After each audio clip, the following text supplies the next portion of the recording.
শোনা যাচ্ছে কিনা একটু জানাবেন, যে শুনতে পাচ্ছেন কিনা। শুনতেই পাচ্ছেন কিনা একটু জানাবেন।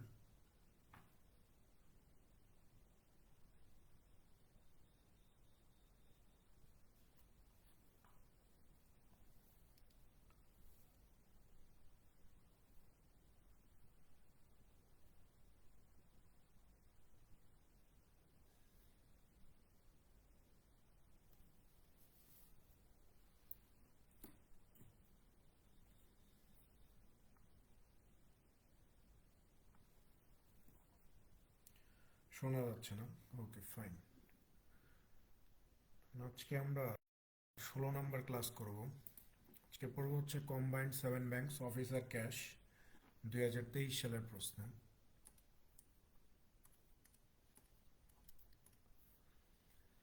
দেখেন, 1 নম্বর প্রশ্নটা দেখেন, এখানে বলা হচ্ছে যে if 2x - 1 whole square equal to 100, then which one of the following could equal x.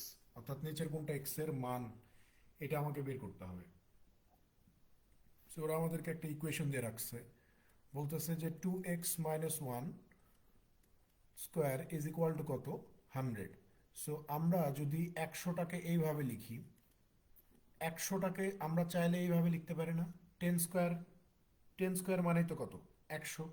তাহলে খেয়াল করেন, যদি পাওয়ার আর পাওয়ার মিলে যায়, তাহলে বেস দুইটা কি হয়ে যায়, সমান হয়ে যায় না? পাওয়ার আর পাওয়ার যদি মিলে যায়, তো পাওয়ার আর পাওয়ার তো মিলে গেছে, এখানেও স্কোয়ার এখানেও স্কোয়ার, পাওয়ার পাওয়ার মিলে গেছে। তাহলে এই যে বেস দুইটা কি হয়ে যাবে, সমান হয়ে যাবে। বেস দুইটা সমান হইল।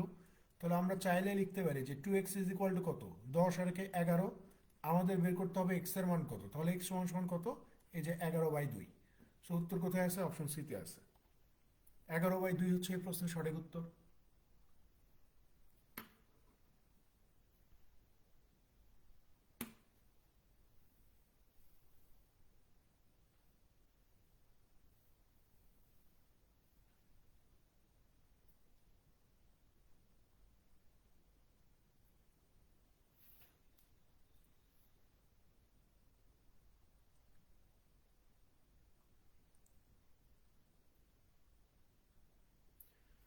পরেরটাতে চলে যান, 2 নম্বর। দেখেন, 2 নম্বরে কি বলা হচ্ছে যে হোয়াট পার্সেন্ট অফ 700 ইজ 2.1। বলতেছে যে 700 কত পার্সেন্ট সমান 2.1। সো আমরা তো জানি না যে 700 কত পার্সেন্ট। সো আমরা যদি ধরি যে 700 এক্স পার্সেন্ট সমান সমান কত, 2.1, তাহলে 100 এটার ভিতরে কতবার যাবে, 7বার। তাহলে 7x ইজ ইকুয়াল টু আমরা কত লিখতে পারি। আপনি বলবেন যে এখান থেকে যদি দশমিকটাকে তুলে দেই, দশমিকের জন্য 1, দশমিকের পর একটা ডিজিট আছে, এই যে একটা শূন্য বসাই দিলাম। 7 এ 21-এর ভিতরে কতবার যাবে, 3বার যাবে। তাহলে আপনি বলবেন যে ভাইয়া এখন এই এক্স এর ভ্যালুটা কত হয়ে যাবে, এই যে 0.3 হয়ে যাবে, 0.3 হয়ে যাবে। ঠিক আছে, অপশন বি উত্তর। 10 দিয়ে 3কে ভাগ করলে 0.3 পাওয়া যাবে।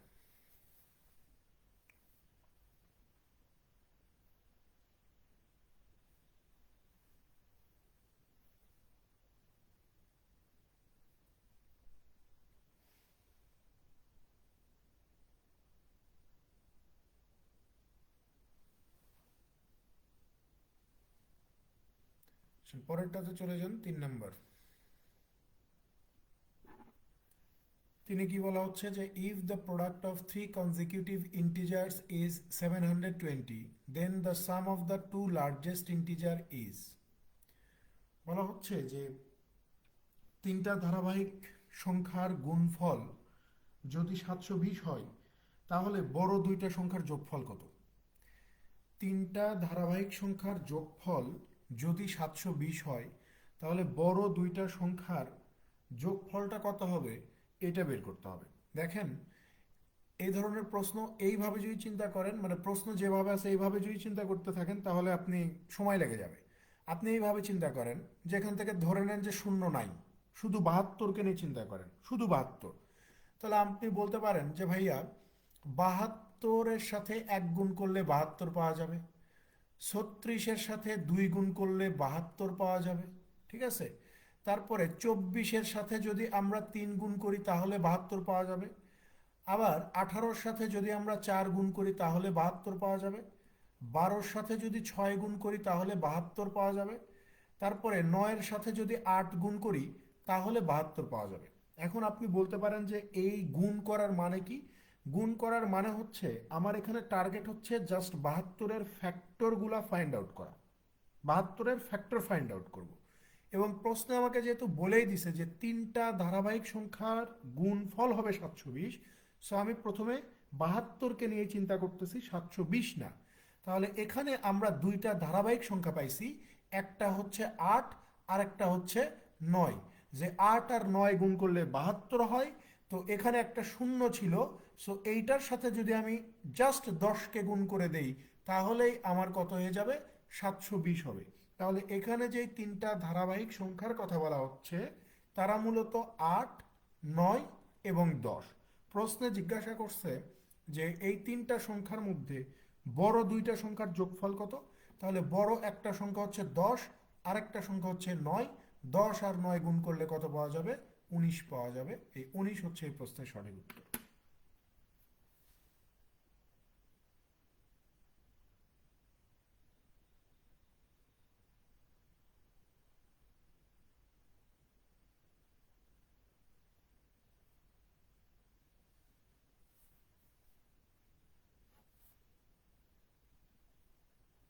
পরেরটাতে চলে যান, 4 নাম্বার।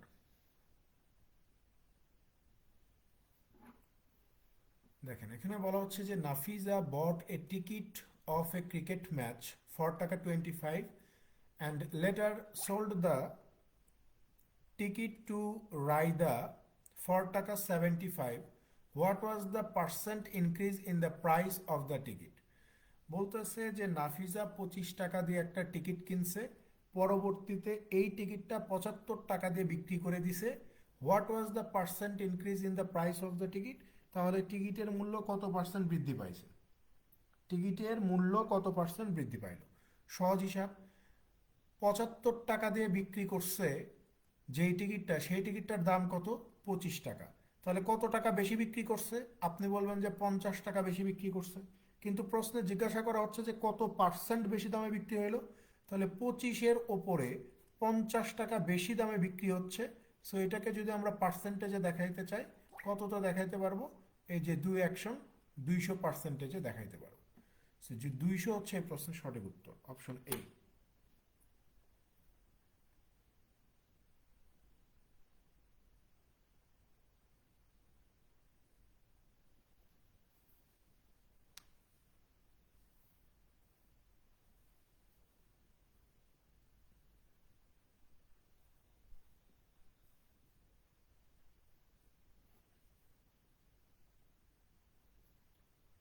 পরেরটাতে চলে যান, 5 নাম্বার। 5-এ কি বলা হচ্ছে যে A is 3 years older than B.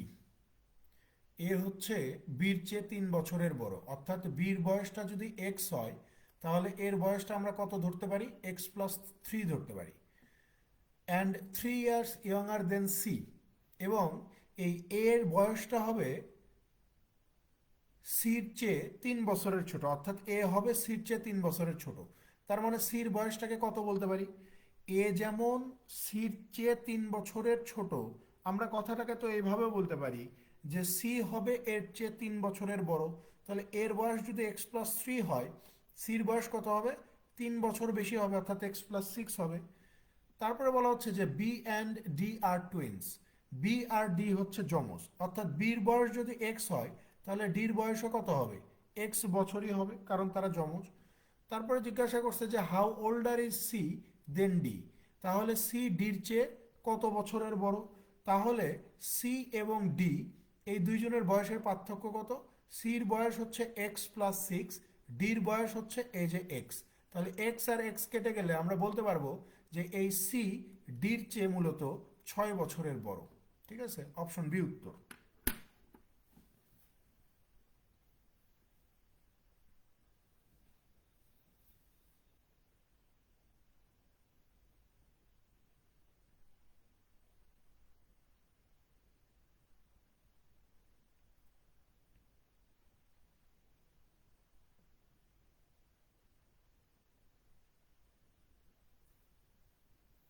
পরেরটাতে চলে যান 6 নম্বর।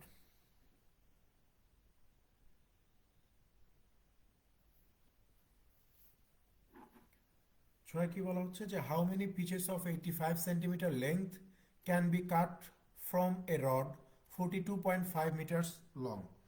বলতেছে যে 42.5 মিটার দৈর্ঘ্য একটা রডকে বা একটা লাঠিকে 85 সেন্টিমিটার দৈর্ঘ্যের কত টুকরায় ভাগ করা যাবে। ঠিক আছে, কত টুকরায় ভাগ করা যাবে, কথা বুঝছেন যে 42.5 মিটার লম্বা একটা লাঠিকে বা একটা রডকে আপনি 85 সেন্টিমিটার করে যদি কেটে কেটে ভাগ করেন, তাহলে এরকম কতগুলো টুকরো করা যাবে এটা বের করতে হবে। তো আপনি বলবেন যে ভাইয়া এটা দেওয়া আছে মিটারে, এটা দেওয়া আছে সেন্টিমিটারে, বিষয়টা কেমন না? সো আমরা যে কাজটা করব, যে এই যে 42.5, এই 42.5 মিটারকে আমরা সেন্টিমিটারে কনভার্ট করে দেওয়ার জন্য 100 দিয়ে গুণ করে দিব। 100 দিয়ে গুণ করে দিব। সো 100 দিয়ে যদি আমরা এটাকে গুণ করে দেই, তাহলে এটা কত হয়ে যাবে? 4250 হয়ে যাবে। 4250 হয়ে যাবে, অর্থাৎ 4250 সেন্টিমিটার হয়ে যাবে। এখন প্রত্যেকটা টুকরার দৈর্ঘ্য যদি 85 সেন্টিমিটার হয়, প্রত্যেকটা টুকরার দৈর্ঘ্য যদি 85 সেন্টিমিটার হয়, তাহলে 4250 সেন্টিমিটার লম্বা রডকে কয়টা টুকরা করা যাবে? আপনি বলবেন যে ভাইয়া 4250কে জাস্ট আপনি 85 দিয়ে ভাগ করে দেন, তাহলে এখানে উত্তর পেয়ে যাবেন। সো আমরা যদি 5 দিয়ে ভাগ করে দেই, এখানে পেয়ে যাব 17। 5 দিয়ে 8 বার, 5 5 25, 0, তাহলে 17, এই 850-এর ভিতরে কত বার যাবে? 50 বার যাবে। তার মানে 50 টুকরা করা সম্ভব। ঠিক আছে, 50 টুকরা করা সম্ভব।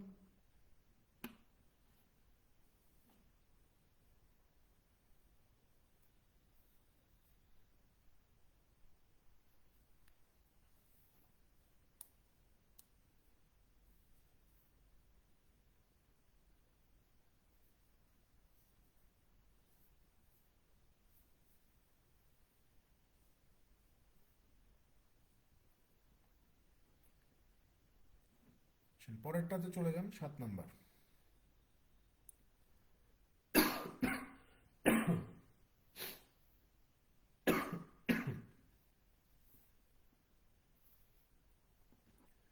দেখেন 7 নম্বরে কি বলতেছে যে a glass when full of milk weight 1 KG. বলতেছে যে একটা গ্লাস যখন পানি দ্বারা পূর্ণ করা থাকবে, তখন তার ওজন হবে 1 KG. It weighs 0.75 KG when the glass is half full. আর গ্লাসটা যখন অর্ধেক পূর্ণ অবস্থায় থাকবে, তখন ওজন কত হবে? 0.75 কেজি হবে। তো what is the weight of the MT glass? তাহলে শুধুমাত্র খালি গ্লাসের ওজনটা কত হবে এটা বের করেন। তাহলে খেয়াল করেন, গ্লাসের ওজন তো কনস্ট্যান্ট, গ্লাসের ওজন কমবে না বাড়বে না। গ্লাসের ওজন আমরা যদি জি ধরি, আর এখানে এই যে পানির ওজন মানে সরি মিল্ক আছে, গ্লাস আর গ্লাস, গ্লাসের ওজন আমার ফিক্সড। তো গ্লাসের ওজনের সাথে যখন ওই যে গ্লাসের মধ্যে যে মিল্ক আছে, এইটা যখন আমি অ্যাড করে দিব, মানে গ্লাসটা যখন দুধ দ্বারা পূর্ণ থাকবে, তখন ওজন কত হবে? এরা বলতেছে যে 1 কেজি হবে। Okay fine. দ্বিতীয় ক্ষেত্রেও গ্লাসের ওজন সেম থাকবে, শুধু বলতেছে যে গ্লাসটা অর্ধেক পূর্ণ থাকবে। অর্থাৎ দুধের পরিমাণটা যদি অর্ধেক হয়ে যায়, তখন এই গ্লাস আর অর্ধেক দুধের ওজন কত হবে? এই যে বলে দিচ্ছে যে 0.75 কেজি হয়ে যাবে। তাহলে আমরা যদি এই দুইটাকে বিয়োগ করে দেই, তাহলে গ্লাস গ্লাস কেটে যাবে। এখানে এই যে অর্ধেক দুধের ওজন কত পাওয়া যাবে? আপনি বলবেন যে ভাই 75 আর হচ্ছে ওইদিকে 25, মানে হচ্ছে 0.25 পাওয়া যাবে। তাহলে শুধুমাত্র দুধের ওজন কতটুকু এটা আমরা বের করতে পারবো না? যে 25-এর সাথে 2 গুণ করলে কত পাওয়া যাবে? 0.50 কেজি পাওয়া যাবে। 0.50 কেজি। তো প্রশ্নে জিজ্ঞাসা করছে যে শুধুমাত্র গ্লাসের ওজন কত। সো এটাকে যদি আমরা 1 নম্বর সমীকরণ ধরি, সো 1 নম্বর সমীকরণে জাস্ট মানটা বসান, যে গ্লাস আর দুধের ওজন ছিল 1, তো সেখান থেকে আমরা গ্লাসের ওজনটা বের করব। কারণ দুধের ওজনটা আমরা জানি যে 0.5, তাহলে 1 থেকে জাস্ট 0.5 বাদ দিয়ে দিলেই আমরা গ্লাসের ওজন পেয়ে যাবো কত? 0.50 কেজি। কোথায় আছে উত্তর? অপশন ডিতে আছে, যে শুধুমাত্র গ্লাসের ওজন হচ্ছে 0.50 কেজি। ঠিক আছে।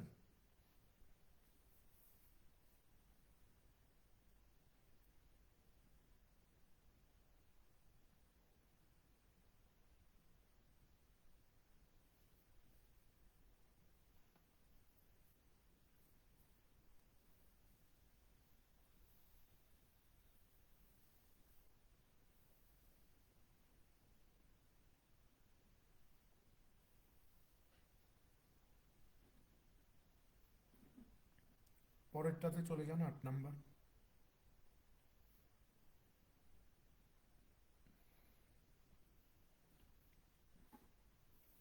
আটে কি বলা হচ্ছে যে a man borrowed some money for 120 days।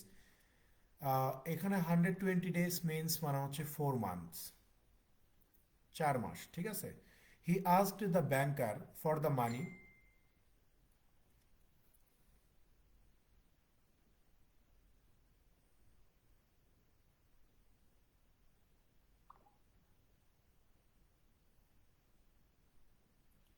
আমি বলছি তাই, ঠিক আছে, মানে এমনি বললাম এটা আর কি।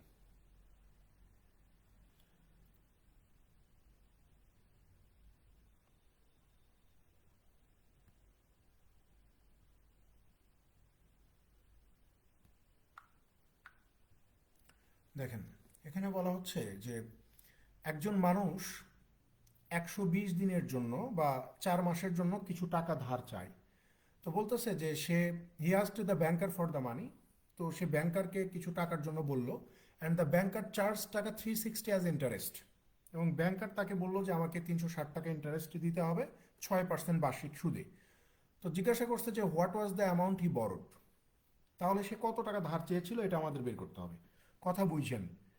কিছু টাকা ধার চাইছে, টাকার অ্যামাউন্ট কত আমরা জানি না। টাকাটা ধার চাইছে 120 দিন বা 4 মাসের জন্য, এবং ব্যাংকার তাকে বলছে যে আপনাকে 6% হার সুদে 360 টাকা দেওয়া লাগবে। তাহলে কত টাকা ধার নিছে এটা আমাদেরকে বের করতে হবে। তো বিষয়টা খুব ইজি, আমরা এর আগে ওই জিনিসগুলো দেখে আসছি যে আমরা প্রিন্সিপাল কিভাবে বের করতে পারি। আপনি তখন বলবেন যে 100 গুণন মোট সুদ, অর্থাৎ 100 গুণন ইন্টারেস্ট। নিচে কি লিখতে হবে? এই যে রেট পার্সেন্টের সাথে জাস্ট টাইমটাকে গুণ করতে হবে। সো এখানে সুদের পরিমাণটা কত? এই যে বলেই দিছে যে 360 টাকা সুদ, ঠিক আছে। আর রেট পার্সেন্ট কত? এই যে 6% হচ্ছে রেট। টাইমটা কত? 4 মাস। সো রেট যেহেতু আমি বছরে লিখছি, সো টাইমটাকে আমাকে বছরে কনভার্ট করে দেওয়ার জন্য এই যে জাস্ট নিচে 12 দিয়ে ভাগ করতে হবে, ঠিক আছে। নিচে 12 দিয়ে ভাগ করতে হবে। তাহলে খেয়াল করে দেখেন, আমরা যদি এটা এখন ক্যালকুলেশন করি যে 100 গুণন 360, এই 12টা ওপরে উঠে যাবে, আর নিচে কত? এই যে 6 গুণন 4, ঠিক আছে। তাহলে 4 6 24, 12 এটার ভিতরে 2 বার যাবে, 2 এই 360-এর ভিতরে যাবে হচ্ছে 180 বার। তাহলে 180-র সাথে যদি আমরা 100কে গুণ করে দেই, তাহলে আমরা কত পেয়ে যাব? 18,000 টাকা পেয়ে যাব না? অর্থাৎ ওই লোকটা ব্যাংকের কাছ থেকে 18,000 টাকা ধার চাইছিল। এই 18,000 টাকাই হচ্ছে তার ধারের টাকা, বা এটাকে আমরা যেটা প্রিন্সিপাল বলতেছি।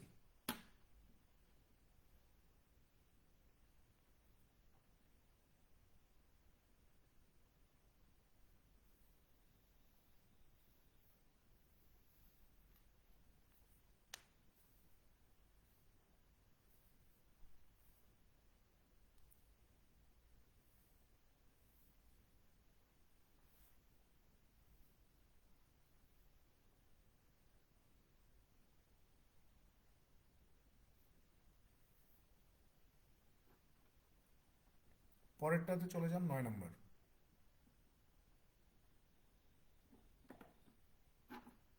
দেখেন, 9 কি বলা হচ্ছে যে how much would I have to pay for a book which cost taka, which cost টাকা 70 to produce if the printing company sold it to a bookseller at 20% profit and the bookseller sold it to me at a profit of 25%। বলতেছে যে একটা বইয়ের production cost হচ্ছে 70 টাকা, এবং যারা print করবে প্রিন্টিং কোম্পানি এই 70 টাকার উপরে 20% প্রফিট করবে, আর যারা বইটা বিক্রি করবে তারা আবার 25% টাকা প্রফিট করবে। তো জিজ্ঞাসা করছে যে তাহলে বইটা আমি কত টাকা দিয়ে কিনবো, বইটা আমি কত টাকা দিয়ে কিনবো, ঠিক আছে।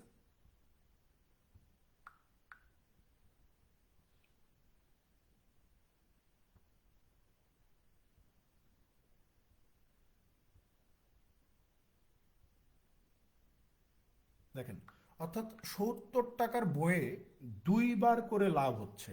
70 টাকা প্রোডাকশন কস্ট, এইটার উপরে এক একটা গ্রুপ 20% লাভ করবে, আরেকটা গ্রুপ আছে তারা 25% লাভ করবে। করার পরে বইটার দাম 70 টাকা থেকে কত টাকা হবে? বা আমি কত টাকা দিয়ে কিনবো এটা জিজ্ঞাসা করতেছে। তো আমি এর আগেও বারবার বলে আসছি যে যখন কোনো কিছু প্রফিট করতে বলবে, যখন কোনো কিছু বৃদ্ধি পাবে বা কমবে, সব কিছু হবে 100-র উপরে। ঠিক আছে? যখন কোনো কিছু বৃদ্ধি হবে, লাভ হবে, লস হবে, যাই হোক না কেন, সেগুলো 100-র উপর হবে। এখানে যখন আমার শুরুতে দাম ছিল 70 টাকা, তারপরে বলতেছে যে আমি 20% প্রফিট করব, তার মানে 100-র ওপরে আমি 20 টাকা প্রফিট করব বা 120 টাকায় বিক্রি করব। তারপরে বলতেছে যে আমি 25% প্রফিট করব, আরেকজন বলতেছে আমি 25% প্রফিট করব। তাহলে তুমি যাই প্রফিট করবা সেটা 100-র উপরে করতে হবে। তাহলে ফাইনাল দামটা আমার কত আসতেছে? ফাইনালি দামটা কত আসতেছে? 25 এখানে 5 বার, 25 এখানে 4 বার, 20 এখানে 6 বার, 20 এখানে কতবার যাবে? 5 বার যাবে। 5 এই 70-এর ভিতরে 14 বার, 2 এখানে 7 বার, 2 এখানে 2 বার, 2 এখানে কতবার যাবে? 3 বার। তাহলে 3 7 21, 21 5 কত হয়ে যাবে? এই যে 105 টাকা হয়ে যাবে। অর্থাৎ 70 টাকার বইটা 105 টাকা দাম দিয়ে আমাকে কিনতে হবে। কারণ 70 টাকা থেকে প্রথমে একটা গ্রুপ আছে যারা 20% প্রফিট করবে, তারপরে আরেকটা গ্রুপ আছে যারা 25% প্রফিট করবে, করার পরে 70 টাকার বই 105 টাকা দিয়ে আমাকে ক্রয় করতে হবে। ঠিক আছে?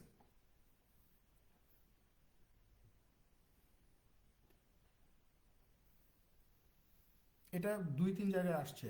ঠিক আছে, এই প্রশ্নটা গুরুত্বপূর্ণ, আবার আসতে পারে কোনো একটা পরীক্ষায়, দেখা যাচ্ছে যে হুট করে এটাই রিপিট দিয়ে দিবে।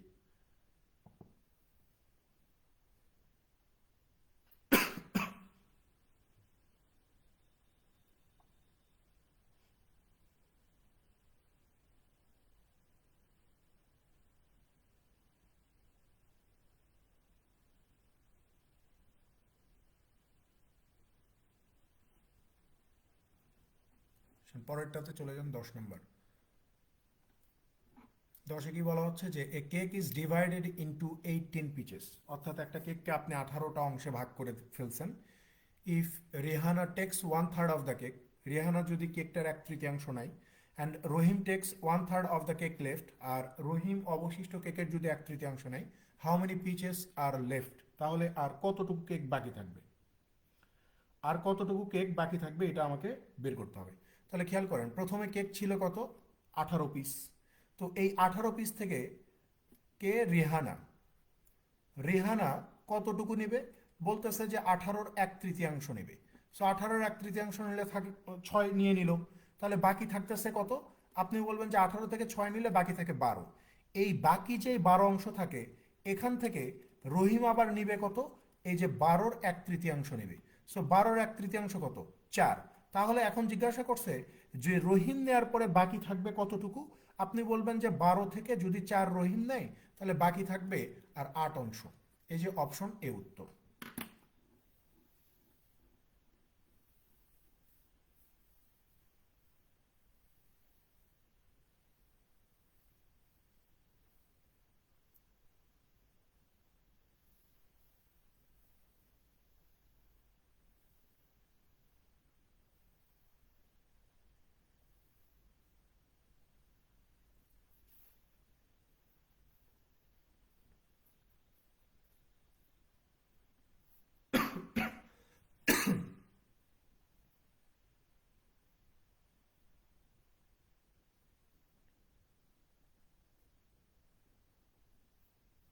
11 নম্বরে যান। দেখেন 11-তে কি বলা হচ্ছে যে 10 minutes after a plane leaves the airport, it is reported to be 40 miles away, what is the average speed in miles per hour of the plane? বলতেছে যে একটা প্লেন এয়ারপোর্ট থেকে মানে ছেড়ে যাওয়ার 10 মিনিট পর দেখা গেল যে এটা 40 মাইল দূরত্ব অতিক্রম করছে। তো এই প্লেনের গড় গতিবেগ কত? অর্থাৎ মানে প্লেনের গতিবেগটা কত? মানে যে কোনো যানবাহনের গতিবেগ যখন জিজ্ঞাসা করবে, মানে তার মানে হচ্ছে যে তারা জিজ্ঞাসা করতেছে যে যানবাহনটা 60 মিনিটে কত দূর পথ অতিক্রম করে। 60 মিনিটে যত দূর পথ অতিক্রম করবে সেটাই হচ্ছে তার গতিবেগ। তো এটা জিনিস সহজ না যে 10 মিনিটে 40 মাইল যাচ্ছে। তাহলে আমি বলতেই পারি যে 10 মিনিটে যদি 40 মাইল যায়, আমাকে বের করতে হবে গতিবেগ। তার মানে 60 মিনিটে কতটুকু সে যাবে। তাহলে 60 মিনিটে কত যাবে? 40 × 60 ডিভাইডেড হচ্ছে 10, শূন্য শূন্য কেটে দেন, 4 × 60 কত হয়ে যাবে? এই যে 240 মাইল হয়ে যাবে। তার মানে প্লেনটার গড় গতিবেগ বা গতিবেগ যেটাই বলি সেটা কত হবে 240।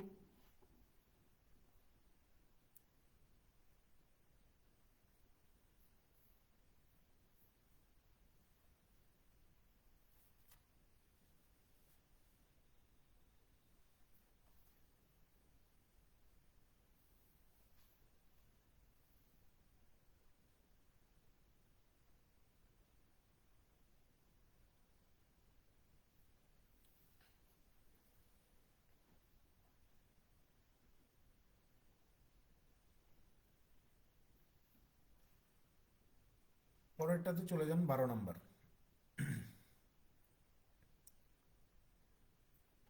দেখেন 12তে কি বলা হচ্ছে যে of 30 applicants for a job 14 had at least 4 years experience, 18 had degrees and 3 had less than 4 years experience and did not have a degree.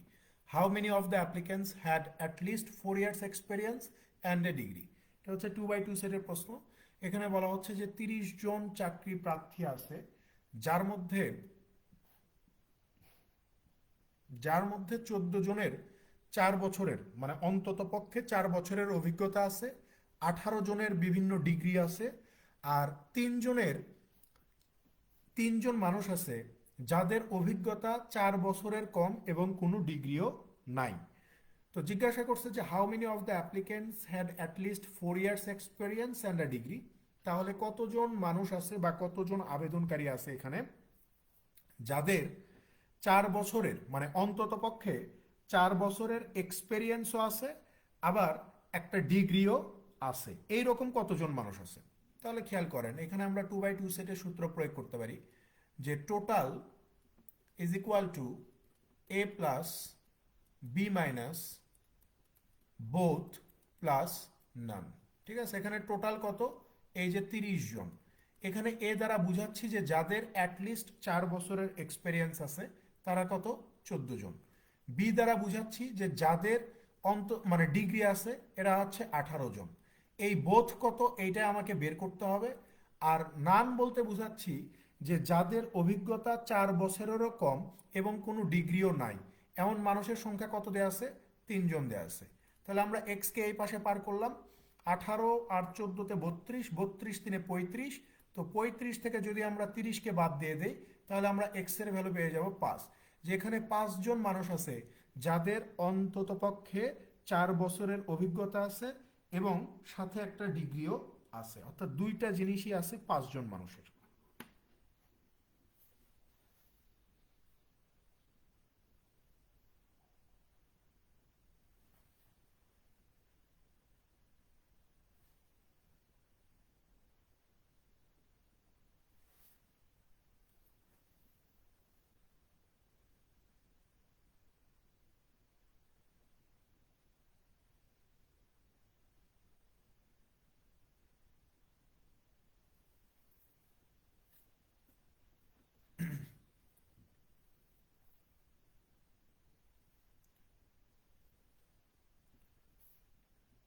পরেরটাতে চলে যান 13 নম্বর।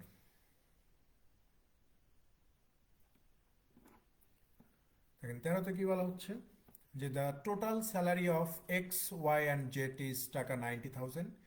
X earns twice of what Z earns. বলতেছে যে Z যা income করবে x করবে তার দ্বিগুণ টাকা। তো আমরা যদি ধরি যে জেড 1 টাকা ইনকাম করে তাহলে এক্স করবে কত টাকা, 2 টাকা। And Y earns 1.5 times of what Z earns. আর জেড যা ইনকাম করবে ওয়াই ইনকাম করবে তার 1.5 গুণ টাকা। তো জেড যদি 2 টাকা ইনকাম করে তাহলে ওয়াই করবে কত, 2 এর 1.5 গুণ, অর্থাৎ 3 টাকা ইনকাম করবে। What is the salary of Z, তাহলে জেটের স্যালারি কত। তাহলে এখান থেকে আমরা তাদের ইন্ডিভিজুয়াল স্যালারি কত এটা বের করতে পারি। প্রথমে কে আছে এক্স, এক্সেরটা বের করার জন্য প্রথম সারির 2টাকে গুণ করে দিব, 2 2 যার 4 হয়ে যাবে। শেষে কে আছে ওয়াই, ওয়াইয়েরটা বের করার জন্য দ্বিতীয় সারির 2টাকে গুণ করে দিব, 3 1 যার 3। এইটা যেহেতু 1 গুণ হয়ে 3 হয়েছে তার মানে এই 2টাও 1 গুণ হয়ে কত হয়ে যাবে, 2 হয়ে যাবে। তার মানে জেটের ভ্যালু কত, 2। এখন প্রশ্নে আমাকে বলে দিচ্ছে যে এক্স ওয়াই এবং জেড এই 3 জন মিলে টোটাল কত টাকা স্যালারি পাবে, 90,000 টাকা। তাহলে এখানে 3 জন মিলে কত টাকা পাচ্ছে, 4 2 6 3 9। তাহলে 9 সমান সমান যদি আমার 90,000 টাকা হয়, তাহলে 1 সমান সমান কত? 10,000 টাকা। জিজ্ঞাসা করছে যে জেটের স্যালারি কত, জেট হচ্ছে এখানে 2, তাহলে 2 সমান সমান কত? 10 দুগুণ 20,000 টাকা পাবে। যে জেটের স্যালারি হচ্ছে 20,000 টাকা।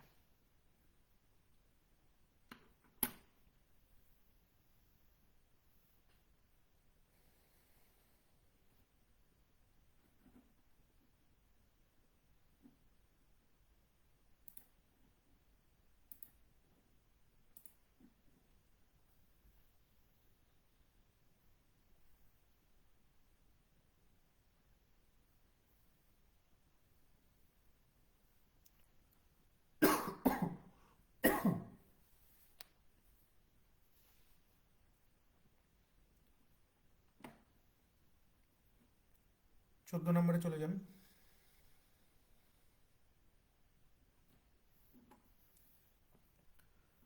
14তে কি বলতেছে যে মিস্টার খানস স্যালারি টাকা 5,000, এটা কিন্তু 5,000 হবে, ঠিক আছে, মানে দশমিক দেওয়া আছে। যে mister Khan's salary taka 5,000 and he gets 10% commission of his salary, এবং সে তার বেতনের উপরে 10% কমিশন পাবে। If his salary increased by 10%, যদি তার বেতন 10% বৃদ্ধি পায়, by what percent his commission will increase, তাহলে তার কমিশন কত পার্সেন্ট ইনক্রিজ হবে। তাহলে খেয়াল করেন এখানে দুইটা সিচুয়েশন, একটা হচ্ছে আগের সিচুয়েশন আর একটা হচ্ছে পরের সিচুয়েশন, ঠিক আছে। তো আগে তার স্যালারি কত ছিল? এই যে 5,000 টাকা ছিল, তার কমিশন কত? 5,000-এর 10%, অর্থাৎ 500 টাকা। এখন বলতেছে যে এই স্যালারিটা 10% বৃদ্ধি হবে, তো 5,000-এর 10% 500 টাকা, অর্থাৎ নতুন স্যালারি কত? এই যে 5,500 টাকা হবে। তাহলে নতুন কমিশন কত? আপনি বলবেন যে ভাই 5,500-র 10% কমিশন পাবে। 5,500-র 10%, কারণ সে যত টাকা বেতন পায় তার 10% কমিশন পায়। তাহলে নতুন কমিশন কত হবে? 5,500 10% মানে হচ্ছে 550 টাকা হয়ে যাবে। তো জিজ্ঞাসা করছে যে তার কমিশন কত পার্সেন্ট ইনক্রিজ হয়েছে। তাহলে আগে কমিশন ছিল 500 টাকা, এখন হয়ে গেছে 550 টাকা। এখানে কতটুকু ইনক্রিজ হইলো? 50 টাকা ইনক্রিজ হইলো। সো এটা পার্সেন্টেজে দেখাইতে হবে। সো 50 টাকা ইনক্রিজ হচ্ছে 500-তে, তাহলে এটা পার্সেন্টেজে কত? 20 কেটে দেন, 5 এই 50-এর ভিতরে যাবে 10 বার, তার মানে 10% ইনক্রিজ হবে তার commission. 10% will be the right answer.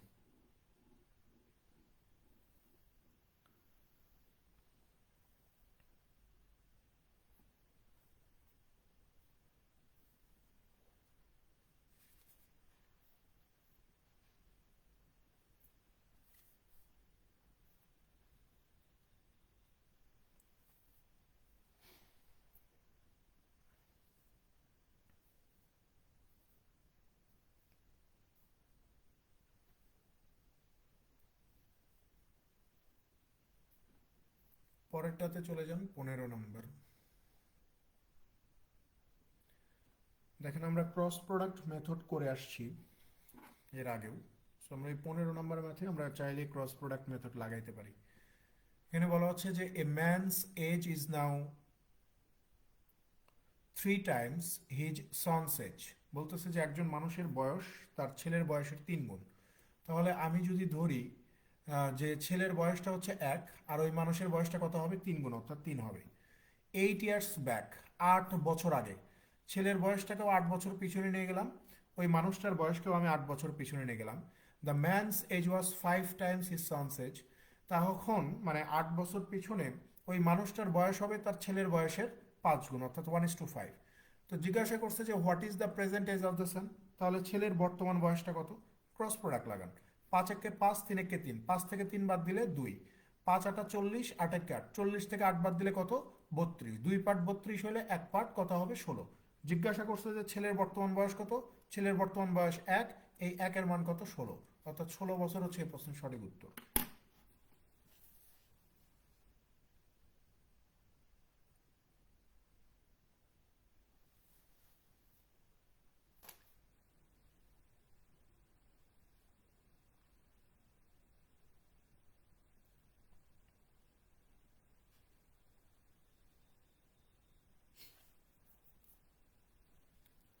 পরেরটাতে চলে যান, 16 নম্বর। এটা আমরা গত ক্লাস বা তার আগের ক্লাসে এই প্রশ্নটা সমাধান করছি। ঠিক আছে, এখানে উত্তর হবে 5 মিনিট, এটা হচ্ছে একটা রিপিট প্রশ্ন। ঠিক আছে, সো এটা আর সমাধান করতেছি না। যে 5 জন স্টুডেন্ট 5 মিনিটে যদি 1 মাইল দৌড়াতে পারে, তাহলে 50 জন স্টুডেন্ট 1 মাইল দৌড়াতে কত সময় লাগবে? মানে 50 কেন, 50,000 হইলেও তাদের ওই 5 মিনিটই সময় লাগবে।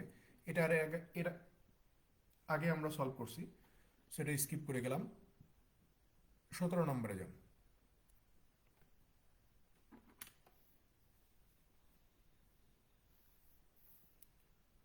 দেখেন 17তে কি বলতেছে যে how many numbers from 11 to 50 are there which are exactly divisible by 7 but not by 3।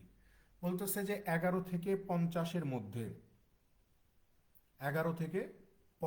মধ্যে কতগুলো সংখ্যা আছে যাদেরকে আমরা 7 দিয়ে নিঃশেষে বিভাজ্য করতে পারবো, বাট নট বাই 3, কিন্তু 3 দিয়ে পারবো না। কথা বুঝছেন? 11 থেকে 50-এর মধ্যে কতগুলো সংখ্যা আছে যাকে 7 দ্বারা ভাগ করা যায় কিন্তু 3 দ্বারা ভাগ করা যায় না। ঠিক আছে, তাহলে 7 দ্বারা ভাগ করা যায়, 7 দ্বারা ভাগ করা যাবে এমন সংখ্যা একটু আমরা খেয়াল করি। 11 থেকে 50 পর্যন্ত আপনি বলবেন যে প্রথমে যে সংখ্যাটা পাবো সেটা হচ্ছে 14, তারপরে হচ্ছে 21, তারপরে 28, তারপরে 35, তারপরে 42, তারপরে হচ্ছে 49। অর্থাৎ এই কয়েকটা সংখ্যা আমরা পাই। ঠিক আছে, কিন্তু এখানে আমরা দুইটা সংখ্যা পাচ্ছি। একটা সংখ্যা পাচ্ছি 21 এবং আরেকটা সংখ্যা পাচ্ছি 42। এই দুইটা সংখ্যাকে আমাকে বাদ দিতে হবে। এই দুইটা সংখ্যাকে বাদ দিতে হবে। আপনি যদি বলেন যে কেন বাদ দিব, কারণ প্রশ্নে বলতেছে যে which are exactly divisible by 7, অর্থাৎ শুধুমাত্র 7 দিয়েই ভাগ করা যাবে, অন্য কোনো কিছু দিয়ে ভাগ করা যাবে না। তাহলে এই 21 আর 42, এই 21 আর 42 দুইটা সংখ্যা যাকে 7 দিয়ে তো ভাগ করতে পারি, পাশাপাশি 3 দিয়েও ভাগ করতে পারি। কিন্তু প্রশ্নে যেহেতু আমাকে বলেই দিছে যে 3 দিয়ে ভাগ করতে পারবেন না, শুধুমাত্র 7 দিয়েই ভাগ করা যাবে এমন সংখ্যা বের করে। তাহলে 11 থেকে 50 পর্যন্ত এরকম 4টা সংখ্যা আছে, 14, 28, 35 আর হচ্ছে 49। এই 4টা সংখ্যা আছে যাদেরকে শুধুমাত্র 7 দিয়েই ভাগ করা যায়। সো এখানে সঠিক উত্তর হবে 4, যে 4টা সংখ্যা আছে।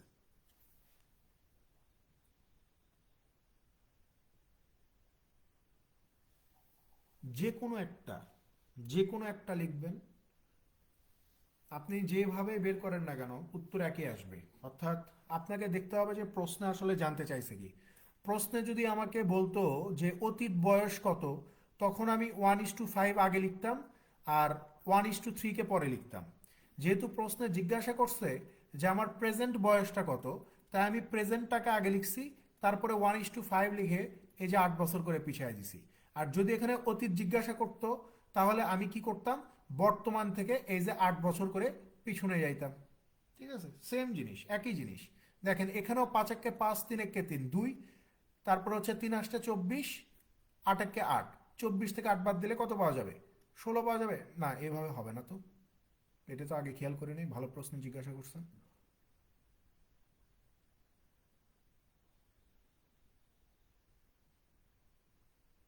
না, এটা আসলে প্রশ্নের উপর ডিপেন্ড করবে। দাঁড়ান আমি আগেরটাতে যাচ্ছি।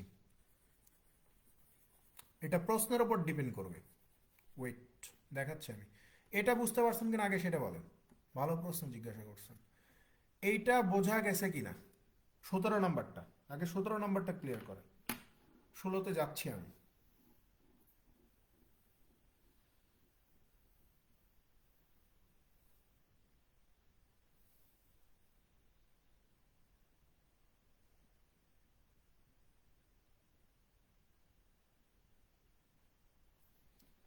আচ্ছা দেখেন, 16তে বিষয়টা হবে এরকম, 16 বলতেছি 15তে। বিষয়টা হচ্ছে এরকম যে প্রশ্নের উপর আপনাকে একটু নজর রাখতে হবে। প্রশ্নটা আপনাকে এখানে বলতেছে যে বর্তমানে ছেলের বয়স 1, বাবার বয়স 3। Okay fine.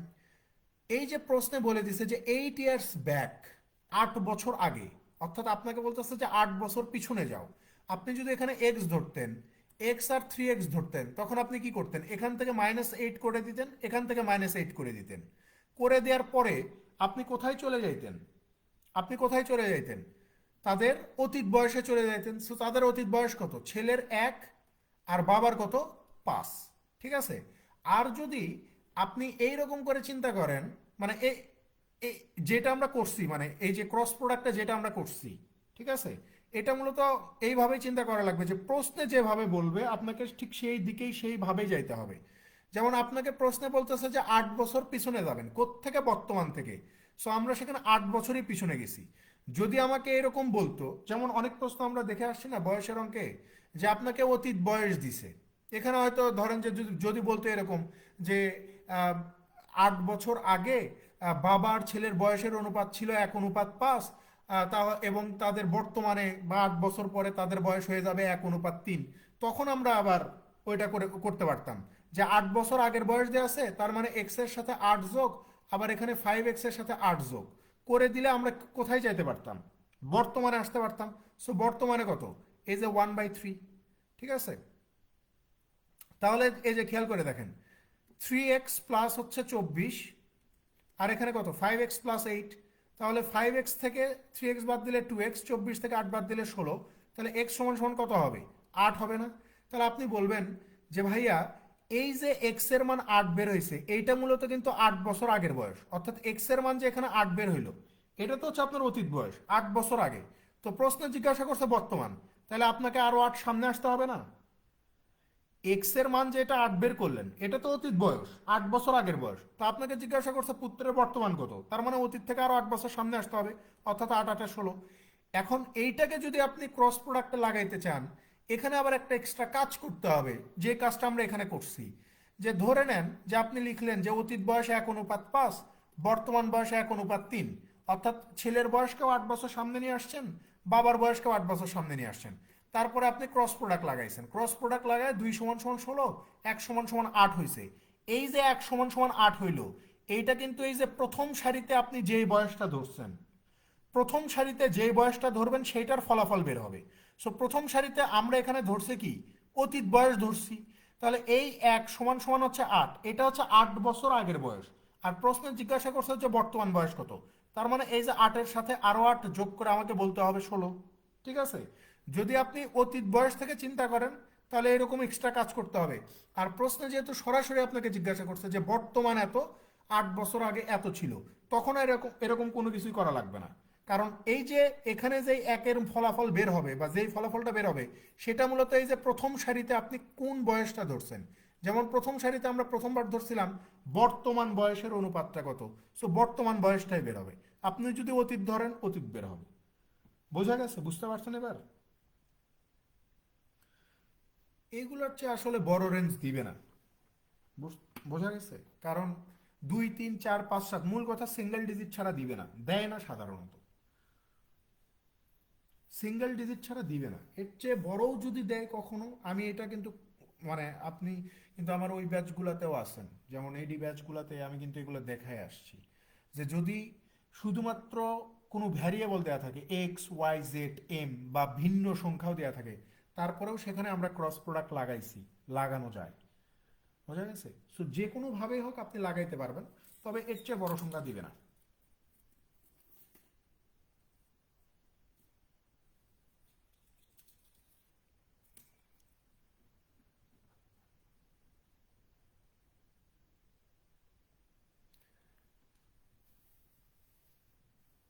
কোনো নিয়ম নাই, এগুলার কোনো নিয়ম নাই। ঠিক আছে। এগুলার কোনো নিয়ম নাই।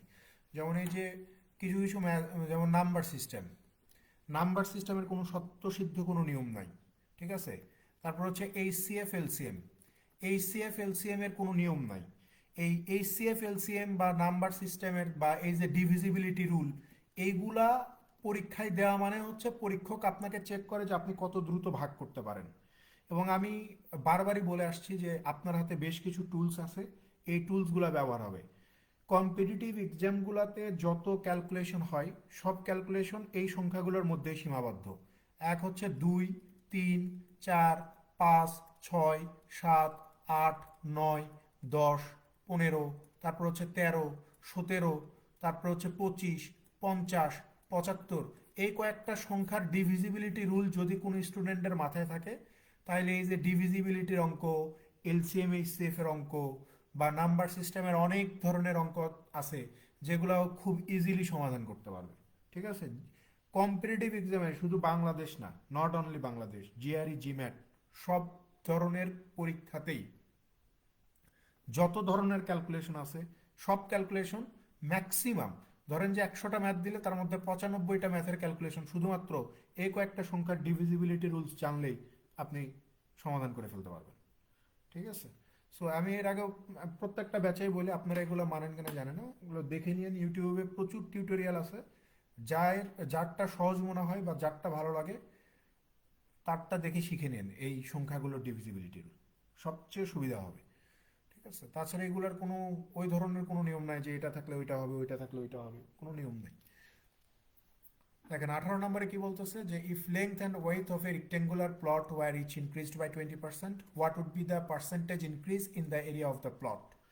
বলতেছে যে ভাই একটা আয়তকার জমির দৈর্ঘ্য এবং প্রস্থ যদি 20% করে বৃদ্ধি করে দেই তাহলে ক্ষেত্রফল মানে কত বৃদ্ধি পাবে। সহজ জিনিস না, আমি কি বলছি এগুলাতে, যে আপনাকে এখানে বৃত্তের কথাই বলুক, আয়তক্ষেত্রের কথাই বলুক আর বর্গক্ষেত্রের কথাই বলুক, যার কথাই বলুক না কেন, যার কথাই বলুক, বৃত্ত আয়তক্ষেত্র বর্গক্ষেত্র যার কথাই বলবে, ওগুলো দেখার টাইম নেই বা আমরা জ্যামিতির কনসেপ্টে যাবোই না।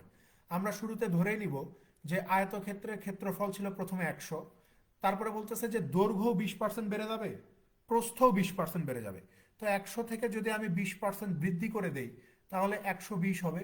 তারপরে আবার যদি আমি 20% বৃদ্ধি করে দেই তাহলে কত হবে, 120-এর 20% মানে হচ্ছে 24, তাহলে 120 থেকে 24 বৃদ্ধি পাইলে 144 হয়ে যাবে। তার মানে একদম শুরুতে ক্ষেত্রফল ছিল 100, দুইবার 20% বৃদ্ধি হওয়ার পরে ক্ষেত্রফল কত হয়ে গেছে, 44। তাহলে এখানে কত বৃদ্ধি পাইছে, আপনি বলবেন যে ভাইয়া 44% বৃদ্ধি পাইছে। এই 44% হবে এই প্রশ্নের সঠিক উত্তর।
পরেরটাতে চলে যান, 19 নম্বর।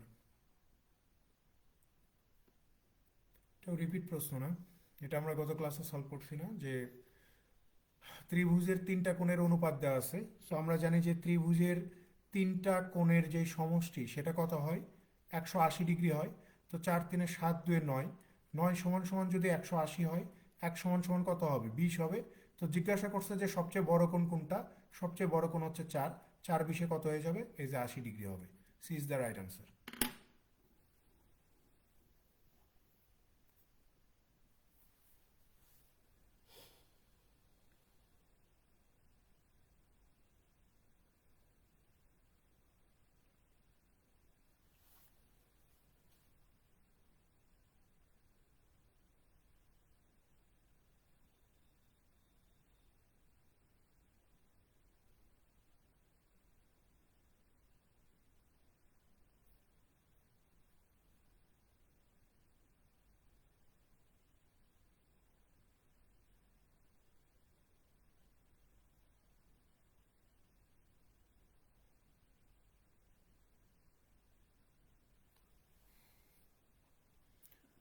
পরেরটাতে চলে যান 20 নাম্বার।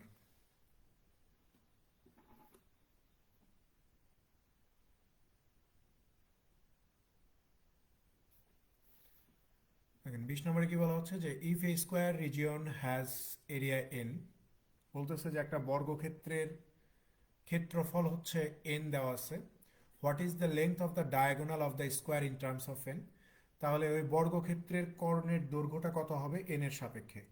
আমরা জানি যে বর্গের যে ক্ষেত্রফল, ঠিক আছে, আমরা যদি ধরি যে একটা বর্গের যে কোন মানে বর্গের চারটা বাহুই তো সমান। সো আমরা যদি ধরি যে বর্গের একটা বাহু হচ্ছে এ, তাহলে বর্গের যে এরিয়া বা ক্ষেত্রফল সেটা কত হবে, যে কোনো বাহুর উপরে স্কোয়ার। আর বর্গের যে ডায়াগোনালটা থাকে, ডায়াগোনাল বা কর্ণ, সেটা কত হয়, √2 × a, অর্থাৎ √2 বর্গের যে কোনো একটা বাহু। তো এই প্রশ্নে আমাদেরকে বলতেছে যে বর্গের ক্ষেত্রফল কত, এন, অর্থাৎ বর্গের ক্ষেত্রফল আমরা জানি স্কোয়ার, স্কোয়ার সমান সমান যদি এন হয়, তাহলে এই যে এ সমান সমান কত হবে, অর্থাৎ বর্গের একটা বাহু কত হবে, আপনি বলবেন যে √n হবে। তাহলে ডায়াগোনালটা কত হবে, আপনি বলবেন যে এর ভ্যালু যদি √n হয়, তাহলে এই ডায়াগোনালটা কত হবে, √2n হয়ে যাবে। এই যে অপশন এ উত্তর।